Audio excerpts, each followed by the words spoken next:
اعوذ باللہ من الشیطان الرجیم بسم اللہ الرحمن الرحیم۔ عزیزان من،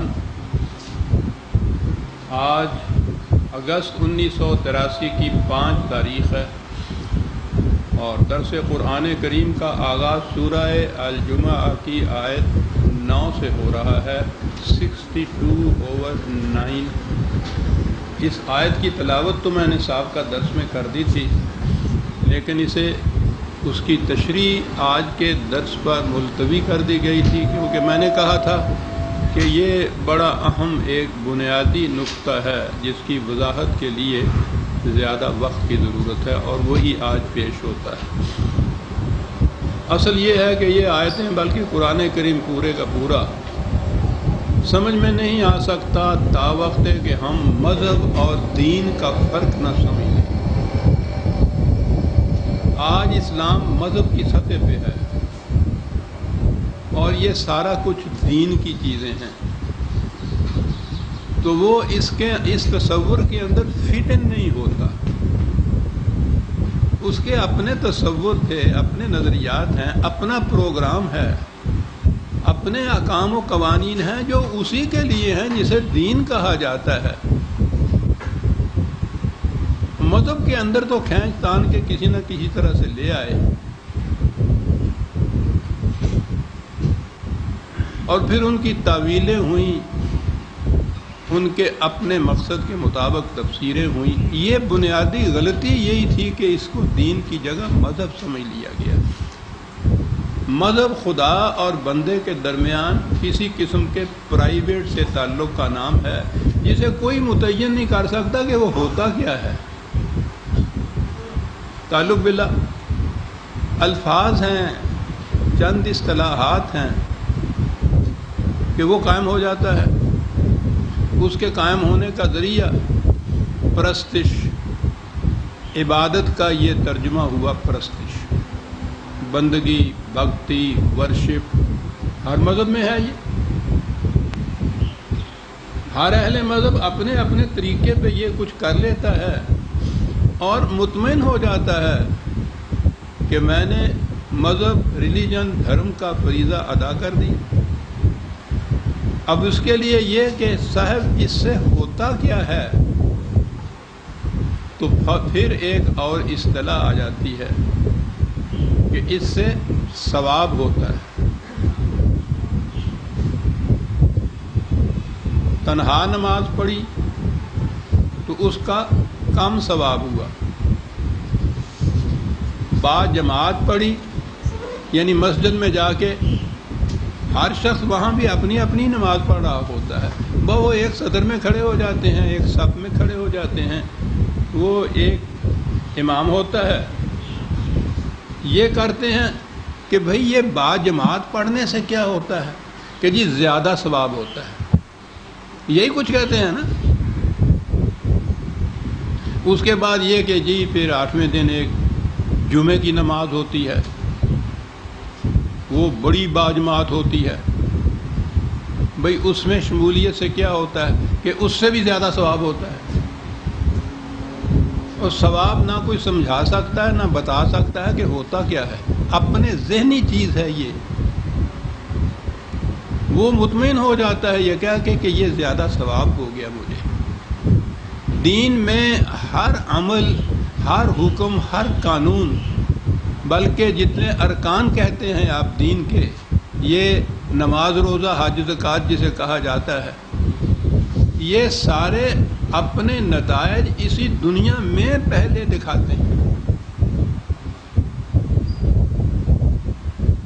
یہاں تو یہ صورت ہے کہ بھائی نماز ہو گئی، انہوں نے کہہ دیا مولوی صاحب نے ہو گئی، کیسے ہو گئی؟ ہاتھ جہاں باندھنا چاہیے تھا وہاں باندھا، ہاتھ جہاں اٹھانا چاہیے تھا جہاں تک وہاں تک اٹھایا، رکوع میں جیسا جھکنا تھا یا وہاں ویسے جھکے، سجدے میں یہ 5 انگلیاں زمین پہ لگیں، یہ سارا کچھ اس طریقے سے کیا۔ اور پھر وہ بھی شرط جو تھی کہ پاجامہ یا پتلون ٹخنے سے اونچی ہوئی، یہ اگر ساری چیزیں ہو گئی ہیں تو نماز ہو گئی۔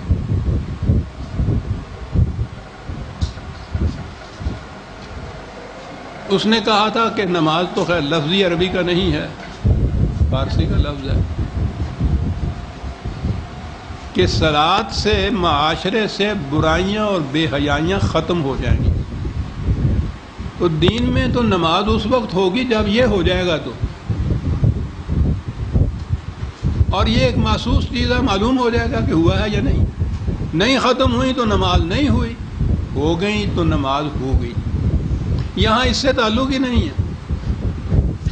برائیوں اور بے حیائیوں کے لیے پھر اور انجمنیں بنتی ہیں، پروگرام بنتے ہیں، کچھ حکومت اپنے لیے کچھ کرتی ہے، سب ٹکریں مارتے ہیں، ڈور کو سلجھا رہے ہیں اور سرا ملتا نہیں، وہ بڑھتی چلی جا رہی ہیں، نماز ہوتی چلی جا رہی ہے۔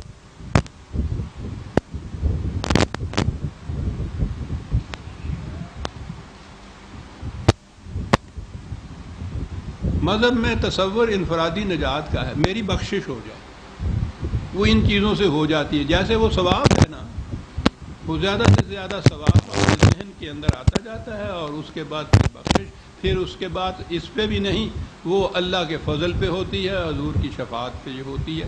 وہ بھی اپنے ذہن میں ایک اطمینان کر دیا جاتا ہے کہ ان عقائد سے میری نجات یا بخشش بھی ہو جائے گی۔ یہ ہے ماحصل۔ یہ تو عزیزم دنیا کا ہر مذہب اپنے اپنے طریقے پہ یہ کچھ کرتا ہے۔ کیا ٹچ سٹون ہے، کیا کسوٹی ہے یہ پرکھنے کی کہ آپ کے ہاں کے طریق سے یہ جو آپ نے پرستش کر لی ہے، یہ تو اس مقصد کو پورا کرتی ہے، خدا راضی ہو جاتا ہے، اس سے نجات ہو جاتی ہے، بخشش ہو جاتی ہے۔ ہندو جس طرح سے بھکتی کرتا ہے، کرسچن جس طرح سے اپنے یہاں ورشپ کرتا ہے، اس سے یہ نہیں ہوتا۔ کیسے آپ ثابت کر سکیں؟ اور دین یہ کہتا ہے کہ میں جو نظام معاشرے کا یہاں قائم کرتا ہوں،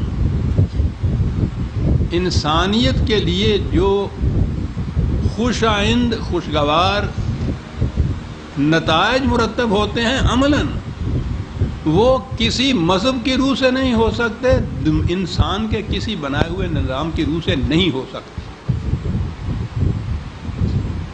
پرکھنا چاہتے ہو تو پرکھ کے دیکھ لو، بنا کے دکھا دیا، متشکل کر کے دکھا دیا دین کا نظام نبی اکرم صلی اللہ علیہ وسلم نے۔ اور اس زمانے کی تاریخ کنٹمپریری جسے آپ کہتے ہیں، ہم اثر تاریخ جو ہے، اس زمانے میں بڑی بڑی یہی دو تہذیبیں تھیں، ایران کی تہذیب اور رومنز کی تہذیب۔ اس نظام نے جب یہ کھڑا ہوا، ان کو تو دھندلا کے گہنا کے رکھ دیا، تہذیبیں ہی وہ ختم ہو گئی، چل ہی نہیں سکتی تھی، ٹھا گئی یہ تہذیب ساری دنیا کے اوپر۔ یہ ہوا ثواب اس قوم کو، اس سے پرکھا گیا، نہ دھرم والوں کا دھرم سامنے آ سکا، نہ انسانوں کا بنایا ہوا نظام کوئی مقابلے میں آ سکا۔ لِيُظْهِرَهُ عَلَى الدِّينِ كُلِّهِ، قرآن نے کہا ہے کہ یہ دین وہ ہے کہ دنیا میں انسانوں کے بنائے ہوئے ہر نظام پر یہ غالب آ کے رہے گا۔ یہ ہے پرکھ، اور یہ انفرادی چیز تو ہے نہیں۔ ایک سپاہی کتنا ہی ایفیشینٹ کیوں نہ ہو،